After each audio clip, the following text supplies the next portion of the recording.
OPS திமுகல இணைஞ்சிருக்காரு. அது அவருடைய அறியாமையை காட்டுது. அதிமுக தொண்டர்களை பற்றிய புரிதல் இல்லாததை காட்டுது. எடப்பாடியோட செயல்பாடுகள் கிட்டத்தட்ட சர்வாதிகாரியா? எடப்பாடி பழனிசாமி ஒரு மிகப்பெரிய பலம் வாய்ந்த தலைவராக இல்லை. இந்த தேர்தலில் எடப்பாடி பழனிசாமிக்கு ஒரு நெருக்கடி இருக்கிறது. இவர் ஒரு எம்ஜிஆர் அல்ல, இவர் ஒரு ஜெயலலிதா அல்ல. இதுக்கு முதல் முக்கிய காரணமா எடப்பாடி தானே பார்க்க. திமுகவில் போய் இணைந்ததால் சேதாரப்பட்டது ஓபிஎஸ். ஒரு கட்சியில இருந்து இப்படி உடைபடுறாங்க. கட்சியில எடப்பாடி பழனிசாமி செய்கிற தவறு எல்லோரையும் அரவணைச்சு. அதிமுக உடைஞ்சதற்கு மிக முக்கிய காரணியா யார பார்க்கப்படுதுன்னா பாஜக சொல்றாங்க. நீங்க இப்ப குருமூர்த்தி சொல்றத கேக்குறீங்க, பாஜக சொல்றத கேக்குறீங்க. 3 முறை முதலமைச்சராக இருந்தவர் சொந்த புத்தியில முடிவுகள் எடுத்திருக்கணும். எடப்பாடி அவர்களுக்கு சொந்த புத்தி இருந்ததுனாலதான் கூட்டணியில வந்தது. அவருக்கு சுயநலம். வணக்கம் சார். வணக்கம்மா. ஒரு 3 மாசத்துக்கு அப்புறம் மீட் பண்றோம்னு நினைக்கிறேன். நிறைய நடந்துருச்சு தமிழக அரசியல் வரலாற்றுல. இப்போ சமீபத்தில் நடந்த 2 விஷயத்துல இருந்து போகலாம். ஒரு பக்கம் என்டிஏ கூட்டணியில டிடிவி இணைஞ்சிருக்காரு, இன்னொரு பக்கம் ஓபிஎஸ் திமுகல இணைஞ்சிருக்காரு, இன்னொரு பக்கம் சசிகலா அவர்கள் தனியாக கட்சி ஆரம்பிக்கிறதா சொல்லி கட்சி கொடியை அறிமுகப்படுத்திருக்காங்க. எப்படி பார்க்குறீங்க இந்த செயல்பாடுகளை? ஓபிஎஸ் பொறுத்த வரைக்கும் அவருக்கு அதிமுகவை பற்றிய புரிதல் இல்லை. சமீபத்தில் கூட பேசியிருப்பார், அதிமுகவில் இருந்தவங்க எல்லாரும் ஓபிஎஸோட திமுகவுக்கு வந்துட்டாங்க அப்படின்னு சொல்லி. கலைஞர் அவர்கள் இருக்கிற பொழுது 2010 இன்றைய வீட்டு வசதித்துறை அமைச்சர் முத்துசாமி மிகப்பெரிய தொண்டர் பலத்தோடு இருந்தார். அவர் திமுகவுக்கு போகிற பொழுது எதை பற்றி யார் வேணாலும் போய்க்கங்கன்னு கவலைப்படாத ஜெயலலிதா அம்மாவே, நீங்கள் போயிடாதீங்க, உங்களுக்கு என்ன பிரச்சனையோ நான் சரி பண்ணி தர்றேன் என்று அறிக்கை விட்டார். அவரோடு தொலைபேசியில் பேசினார். அந்த அளவுக்கு தொண்டர் செல்வாக்கை பெற்றவர்.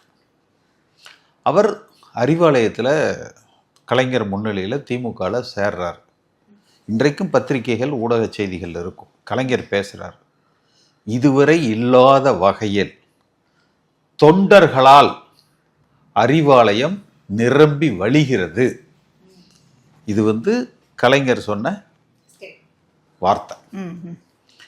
அதிமுக தொண்டர்கள் எப்படின்னா, அவர் மேல அபிமானம் கொண்டவர்கள். அவரை கூட்டிட்டு போய் திமுகவில் சேர்த்து விட்டுட்டு திரும்ப ஊருக்கு போனோன்னே அதிமுகவுக்கு வந்துட்டாங்க. இது நடந்தது 2010. 2011 சட்டமன்ற தேர்தலில் அவர் தொடர்ந்து வெற்றி பெற்ற ஈரோடு தொகுதியில் தோற்கடிக்கப்படுகிறார். அவர் தொடர்ந்து வெற்றி பெற்ற 77 அவர் தொடர்ந்து வெற்றி பெற்ற ஈரோடு தொகுதியில் அவர் தோற்கடிக்கப்படுகிறார். இதுதான் அதிமுக. இதுதான் ஓபிஎஸ்க்கு நடக்கும். இன்னும் சொல்ல போனால், அவர் முத்துசாமி அந்த எலெக்ஷனில் நான் அங்கே ஈரோட்டில் சொல்லும் பொழுது இவர் போய் ஓட்டு கேட்டு போனால் தேர்தல் முடிச்சோடனே அண்ணே உங்களுக்கே போட்டேன்னு சொன்னாங்க ரெட்டலையில். இல்ல இன்னமும் அது இருக்கு. இன்னைக்கு அடையாளப்படுத்தப்பட்ட அறியாமை அல்ல, அதுதான் எங்களுக்கு உங்களை பிடிக்கும், ஆனா ரெட்டலைக்கு தான் நாங்க உங்களை அந்த இடத்துல பார்த்துட்டோம் அப்படின்றது. இல்ல இதுதான் ஓபிஎஸ். அதனால அது அவருடைய அறியாமையை காட்டுது. அதிமுக தொண்டர்களை பற்றிய புரிதல் இல்லாததை காட்டுது. இல்ல 3 முறை முதல்வரா இருந்திருக்காரு. நீங்க 30 முறை வேணாலும் இருந்துக்கங்க, அவர் கட்சியினுடைய நிறுவனர் அல்ல. நீங்க எம்ஜிஆரோ ஜெயலலிதா அம்மாவோ அவர்கள் என்ன நிலைப்பாடுகள் எடுக்கிறார்களோ அந்த நிலைப்பாட்டுக்கு தொண்டர்கள் வாக்காளர்கள் தங்களை மாற்றிக்கொள்வார்கள். ஆனால் ஓபிஎஸ்ஸுக்கோ இபிஎஸ்ஸுக்கோ அல்லது வேறு யாருக்கும் அது போன்ற நிலைப்பாடுகளை மாற்றிக்கொள்ள மாட்டார்கள். இல்லை இதுதான் இப்போ கேள்வியாக இருக்குது. இப்போ நீங்கள் சொல்கிற மாதிரி எம்ஜிஆர் அவர்கள் இருந்தாங்க, அவர் சொல்லியிருந்தாரு, நான் இல்லைனாலும் ஒரு 1000 வருஷங்களுக்கு பிறகு கூட என்னுடைய சார்பாக இந்த அதிமுகன்றது இருக்கும். அதே மாதிரி ஜெயலலிதா அவர்களும் தொடர்ந்து அதிமுக 1000 ஆண்டுகளுக்கு நல்லபடியாக ஆட்சி அமைக்கும் அப்படின்றதெல்லாம் முன்னாடி இருந்த தலைவர்கள் சொல்லிட்டாங்க. அதை அடுத்த கட்டமாக கொண்டு வர வேண்டியது கட்சியில் இருக்கக்கூடிய அடுத்த தலைவர்கள். இப்போ அந்த இடத்துல இப்போ ஏற்கனவே கட்சி உடஞ்சிச்சு, பிளவுபட்டுருச்சுன்னு பேசிக்கிட்டே இருந்த இந்த சூழல்ல ஒருத்தரா வெளியில போறதுன்றது நடக்குது. ஒரு பிணைப்பு இல்லாம இருக்கிறாங்க. எடப்பாடியோட செயல்பாடுகள் கிட்டத்தட்ட சர்வாதிகாரியா அப்படின்ற மாதிரியான டெம்ப்ளேட்லாம் வந்துருச்சு. 2 விதமா பார்க்கணும்.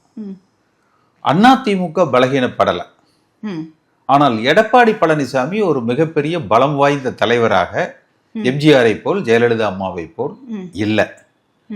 இல்லாத காலகட்டங்களில் அந்த தலைவர்கள் எப்படி செய்யணும்னா எல்லோரையும் அரவணைத்து, இப்ப இது போல அதிமுகவுக்கு ஒரு சூழ்நிலை வந்தது. புரட்சி தலைவர் எம்ஜிஆர் அவர்கள் அமெரிக்க மருத்துவமனையில் இருக்கையில 84ல் அன்றைக்கு எல்லோரும் இணைந்து, அன்றைக்கு வழிகாட்டுவதற்கு யாரும் கிடையாது, எல்லோரும் இணைந்து ஒற்றுமையாக செயல்பட்டு மீண்டும் அதிமுகவும் ஆட்சி கட்டிலில் அமர்த்தினார்கள். அன்றைக்கு கலைஞர் பிரச்சாரம் செய்ததே எம்ஜிஆர் இல்லை, இறந்து விட்டார், இதுதான்.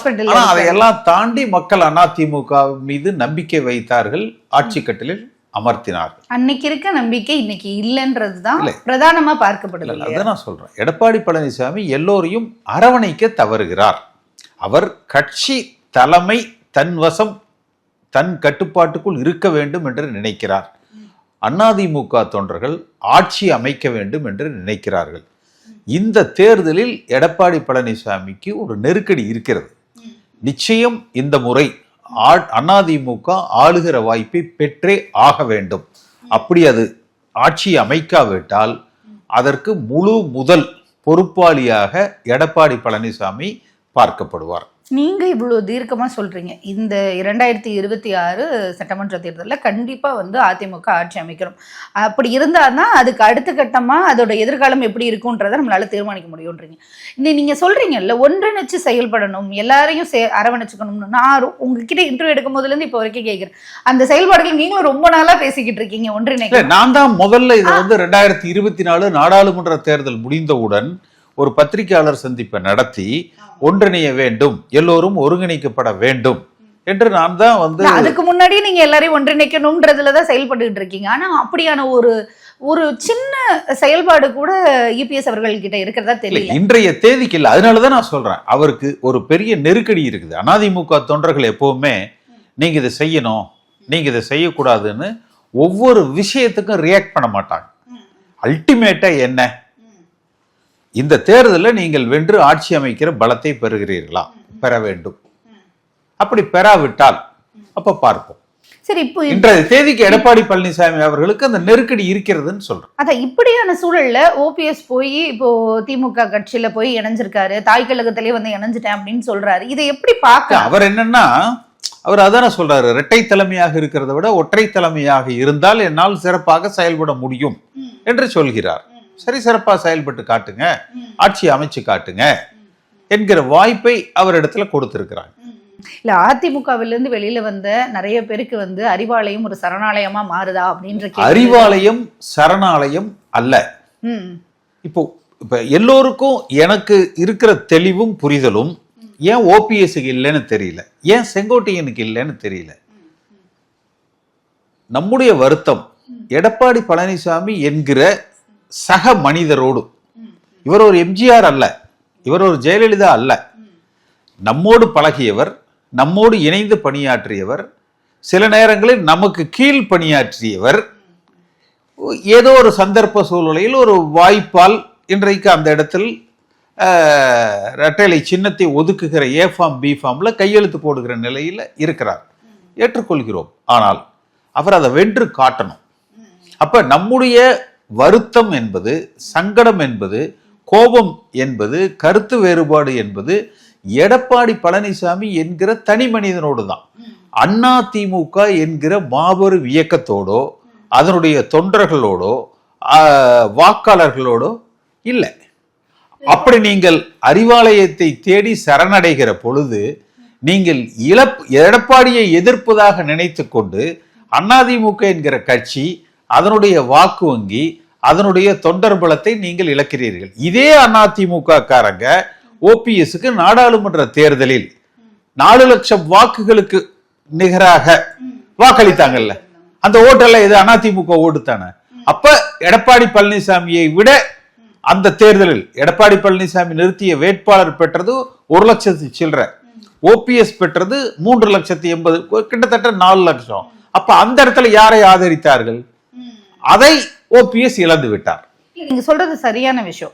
ஒரு ஒரு அதிமுக மாதிரியான ஒரு ஒரு மிகப்பெரிய கட்சியில இத்தனை ஆண்டு கால பாரம்பரிய விஷயங்களை ஃபாலோ பண்ணிக்கிட்டு இருக்க இப்ப இந்த கட்சியில இருந்து போய் திமுக, அதாவது இந்த கொள்கைக்கு மாற்றா இதுவரைக்கும் அந்த மாதிரி எந்த முதல்வர்கள், முன்னாள் முதல்வர்களும் 3 முறை முதல்வரா இருந்தவங்க ஒரு கொள்கையை ஏத்துக்கிட்டு இன்னொரு கொள்கைக்கு கீழே போய் சேர்றாங்கன்றது நடக்கல. அது ஓகே. ஆனா இதுக்கு முதல் முக்கிய காரணமா எடப்பாடி தானே பார்க்க போறாரு. என்டிஏ கூட்டணியில தினகரனை ஆதரிச்சுட்டாங்க. கல்லு வந்து கண்ணாடியில் அடிச்சுதா, கண்ணாடி போய் கல்லில் அடிச்சுதா? சேதாரம் யாருக்கு? அவ்வளவுதான். அதனால இது யார தப்பு வேணாலும் இருக்கலாம். ஆனால் திமுகவில் போய் இணைந்ததால் சேதாரப்பட்டது ஓபிஎஸ். இல்ல அவருக்கு என்ன சேதாரம் இப்ப புரியாதது ஒன்னா இருக்கு. இப்ப என்னன்னா அவருக்கு அது ஒரு பெனிஃபிட்டா கூட இருக்கலாம் இல்லையா? இந்த கட்சியில திரும்ப சேர்த்துக்கவும் தயாரா இல்ல, திரும்ப கட்சியில இந்த ஏதாவது ஒரு பொறுப்பு கொடுப்பாங்களான்னா அதுக்கும் உத்தரவாதம் இல்ல. இப்ப இந்த மாதிரியான சூழல்ல திமுக மாதிரியான கட்சியில இருந்தா கண்டிப்பா முன்னாடி போய் இணைஞ்ச நிறைய அதிமுக சார்ந்தவர்களுக்கு, செங்கோட்டையனுக்கும் சரி, 2 பேருமே 78 வயது ஆனவங்க. இன்னும் 100 ஆண்டுகளுக்கு அரசியல் பண்றாங்களா? பண்ணட்டுமே, ஒரு ஒரு எதிர்பார்ப்பு இருக்கட்டும். பிராக்டிகலா சொல்லலாம். ஒரு தேர்தல் 2 தேர்தல் சரி. ஓபிஎஸ், அண்ணா, எம்ஜிஆர், கலைஞர், ஜெயலலிதா அம்மா அந்த வரிசையில் இடம்பெற்று விட்டார். நிச்சயமாக அரசியல் வரலாற்றுல சாதி இதற்கு மேல எதுவும் கிடையாது. இதற்கு மேல எதுவும் தமிழ்நாட்டு அரசியல்ல கிடையாது. அப்ப இதை செய்துதான் அவர் புகழ் பெற வேண்டும் என்பதுக்கு எதுவுமே கிடையாது. கடைசி காலத்துல என்ன தேவை? நமக்கு மரியாதை தேவை, மக்கள் செல்வாக்கு தேவை, நல்ல அபிமானம் தேவை. இது எல்லாவற்றையும் இழந்து விட்டு மீண்டும் ஒரு சட்டமன்ற உறுப்பினராகவோ அல்லது குறைந்தபட்சம் அவர் ஏதோ இப்போ சபாநாயகருக்கு உறுதி கொடுக்கப்பட்டிருக்கிறதுன்னு சொல்றாங்க. அதனால அவர் சாதிக்க போவது என்ன? வரலாற்றுல ஒரு கரும்புள்ளி தானே அவருக்கு. இல்ல இப்ப ஒரு எப்படி சொல்றது, எடப்பாடி அவர்கள் வந்து ஒரு துரோகி அப்படின்னு சொன்னவர் தினகரன். எடப்பாடி விட்டு கொடுத்து போயிருக்கலாம், அவர் அரவணைத்து இதெல்லாமே இருக்குன்னு சொல்றாங்க. அதுக்காக இவர் போய் அப்படி இதெல்லாம் செய்யலைங்க, அதனால நான் வந்து திமுக போயிட்டேன், அது சரியில்லை. இல்ல அது சரியில்லை. ஆனா ஒரு கட்சியில இருந்து இப்படி உடைபடுறாங்க. கட்சியில எடப்பாடி பழனிசாமி செய்கிற தவறு. எல்லோரையும் அரவணைச்சிருக்கணும். இப்ப நேத்து கூட இவரை சேர்த்துட்டாரு, வெள்ளமண்டி நடராஜனை சேர்த்திருக்காரு. இது போல எல்லாரையும் அரவணைச்சிருந்திருக்கணும். அதுல மாற்று கருத்து கிடையாது. அவரோட பிழை அப்படின்றது மிக முக்கியமானதா இருக்குன்றது அவருடைய பிழையும் இதுல இருக்கு.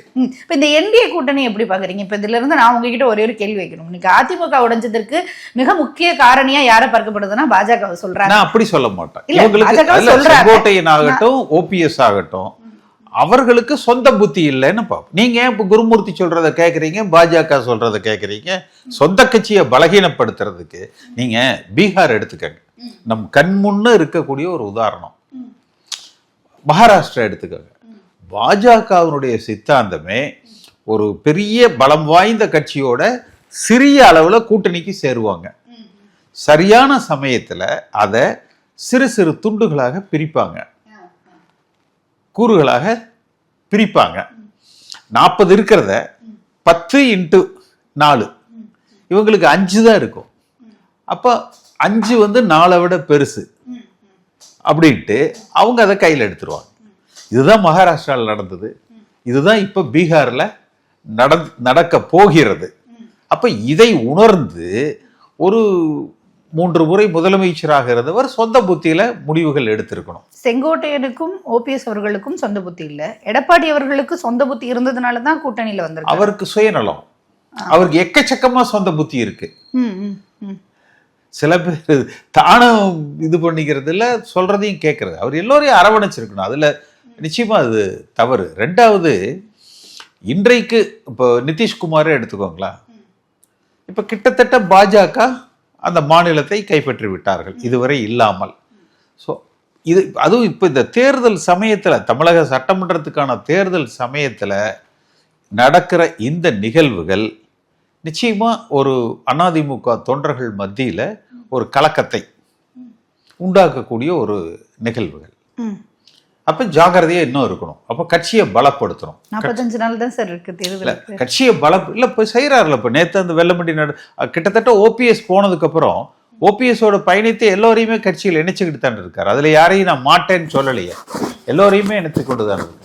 கரெக்ட். ஆனா அது அந்த ஓபிஎஸ்ஸே சேர்த்து இருந்தா இன்னைக்கு போட்டியா பாத்திருப்பீங்கன்னு நினைக்கிறேன். திமுக அலுவலகம், அதாவது அறிவாலயம் வாசல்ல நின்று ஒரு பெண்மணி அழுதாங்க, அவரை சேர்த்திருந்தா இவரையே இங்க போறாரு அப்படின்ற ஒரு ஆதங்கம் வந்து தொண்டர்கள் சேர்க்காவிட்டாலும் இவர் போகாம இருந்திருந்தா இன்னும் மரியாதைக்குரியவராக இருந்திருப்பார். உங்களுடைய நேரத்தை ஒதுக்கி நேர்காணல் கொடுத்ததுக்கு ரொம்ப நன்றி.